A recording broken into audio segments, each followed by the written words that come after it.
केंद्र सरकार ने दिल्ली नगर निगम संशोधन बिल 2022 को लोकसभा में पेश किया है और इस बिल के पक्ष में मौजूदा केंद्र सरकार ने तर्क दिया है कि इससे न केवल नगर निगम में सेवाएं बेहतर होंगी बल्कि नगर निगम को आर्थिक लाभ भी पहुंचेगा। केंद्र सरकार ने इस बिल के पीछे दलील दी है कि इससे एमसीडी यानी दिल्ली नगर निगम को काफी ज्यादा आर्थिक लाभ पहुंचेगा और सेवाएं भी बेहतर होंगी। तो hello everyone, this is Anas and you are watching Anas classes. आज की इस वीडियो में हम डिस्कस करेंगे कि वास्तव में दिल्ली की तीनों नगर निगम यानी पूर्वी दिल्ली नगर निगम, दक्षिणी दिल्ली नगर निगम और उत्तरी दिल्ली नगर निगम, इन तीनों नगर निगमों के विलय के पीछे सरकार के क्या तर्क हैं और वास्तव में सरकार के इन तर्कों के पीछे जब इस बिल का इम्प्लीमेंटेशन हो जाएगा। फिलहाल इस बिल को लोकसभा में पेश किया गया है, राज्यसभा में पेश होना बाकी है और राष्ट्रपति जी के हस्ताक्षर होना बाकी है। इस बिल के क्रियान्वयन के बाद और दिल्ली नगर निगमों के तीनों नगर निगमों के यूनिफिकेशन यानी कि एकीकरण के बाद वास्तव में क्या लाभ पहुंचेगा वो वास्तव में इस नीति के पूरी तरह लागू होने के बाद ही पता चलेगा। लेकिन फिलहाल आज की इस वीडियो हम डिस्कस करेंगे वास्तव में केंद्र सरकार ने इस बिल के पीछे क्या क्या तर्क दिए हैं, सरकार एमसीडी के माध्यम से बेहतर सेवाएं दे पाएगी या फिर नहीं दे पाएगी।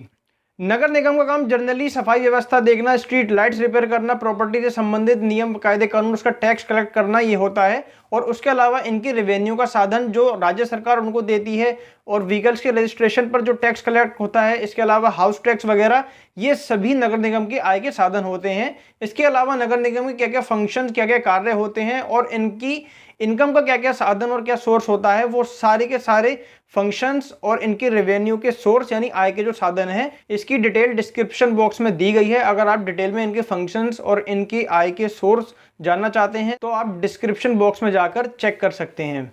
दिल्ली एमसीडी के रिगार्डिंग सरकार ने दो बड़े कदम उठाए हैं जिसके माध्यम से एमसीडी का यूनिफिकेशन होगा, जैसे कि मैंने स्टार्टिंग में इस वीडियो को बताया था। यानी कि अब पूर्वी दिल्ली नगर निगम, उत्तरी दिल्ली नगर निगम और दक्षिणी दिल्ली नगर निगम के बजाय सिर्फ एक ही दिल्ली नगर निगम अब रह जाएगा और दिल्ली में 3 मेयर की बजाय सिर्फ और सिर्फ दिल्ली एमसीडी का एक ही मेयर होगा।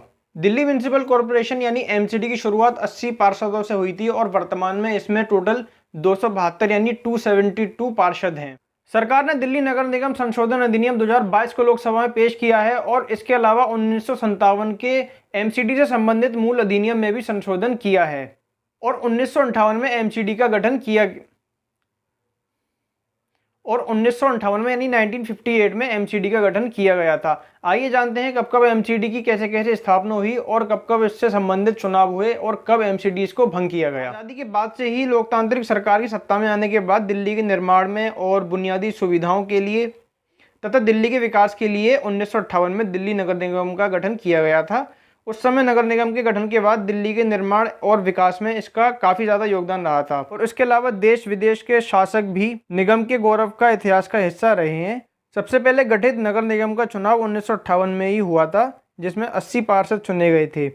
इसके ठीक 9 साल बाद चुनाव में नगर निगम में वार्डों की संख्या बढ़ी और 100 निगम वार्ड कर दिए गए। मार्च 1975 यानी 1975 में इमरजेंसी के दौरान नगर निगम को भंग कर दिया गया था और 2 साल बाद यानी 1977 में फिर से चुनाव हुए। लेकिन इसके ठीक 3 साल बाद ही वर्ष 1980 में फिर से निगम को भंग कर दिया गया।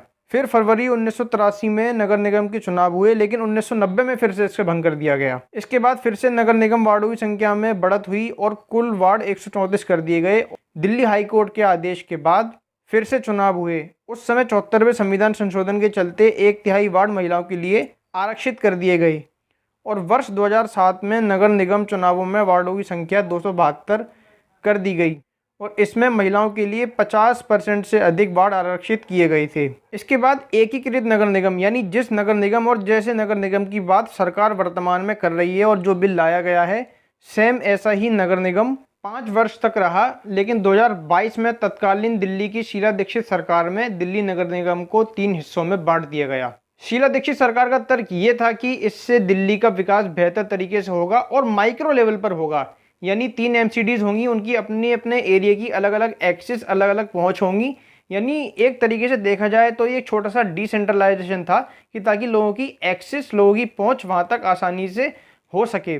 लेकिन मौजूदा सरकार का तर्क ये है कि सरकार के इस कदम से वास्तव में एमसीडी की आर्थिक स्थिति बिगड़ी है और इसलिए दोबारा से इसका यूनिफिकेशन यानी एकीकरण किया जा रहा है।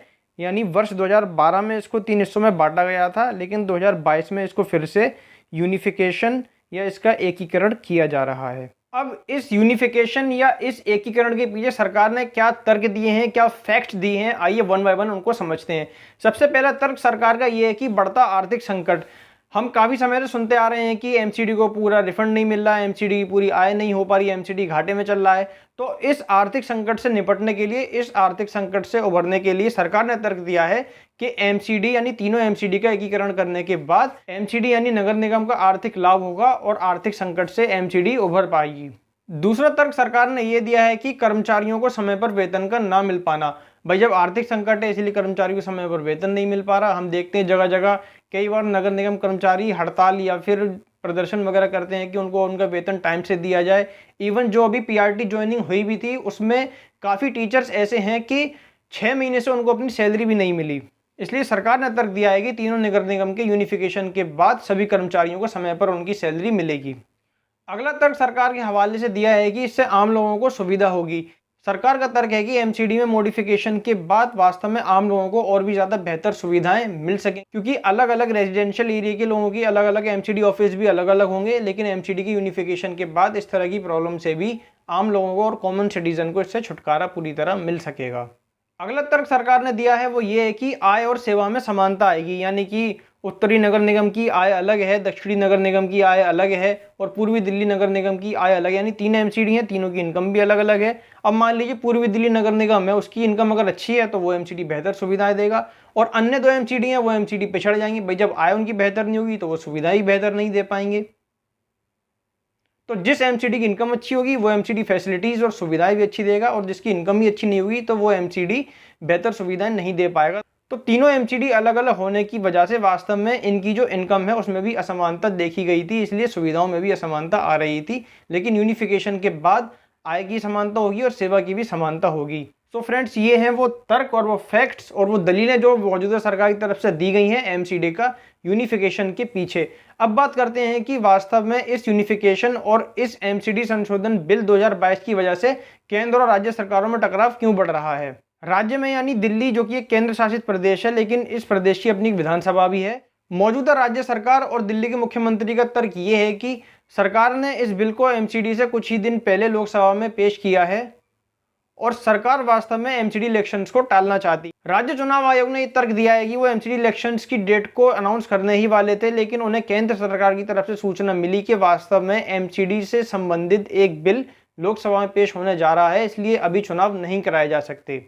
चुनावों के समय पर न होने की वजह से दिल्ली सरकार की तरफ से चुनाव आयोग पर भी और इसके साथ साथ केंद्र सरकार पर भी लगातार सवाल उठाए जा रहे हैं और केंद्र और राज्य सरकार दोनों में ही टकराव बढ़ गया है, क्योंकि इसका सबसे बड़ा कारण है कि एमसीडी इलेक्शन से कुछ ही दिन पहले सरकार ने इस कदम को उठाया है। अब आप डिसाइड करें कि वास्तव में इस मामले में केंद्र सरकार की तर्क सही है या फिर राज्य सरकार की तर्क सही है और किसके फैक्ट्स में ज़्यादा दम है, ज़्यादा पावर है और क्या वास्तव में एमसीडी से संबंधित उठाए जा रहे इन कदमों से एमसीडी को फायदा पहुंचेगा या फिर नहीं पहुंचेगा। अपनी राय को आप कमेंट सेक्शन में ज़रूर बताएं।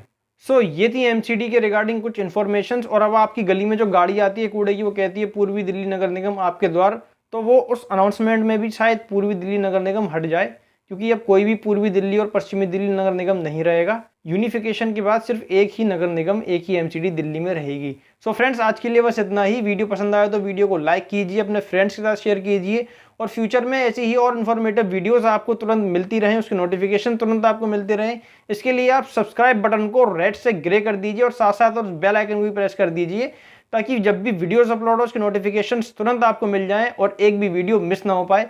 मिलते हैं आपसे किसी और वीडियो में किसी नए टॉपिक के साथ।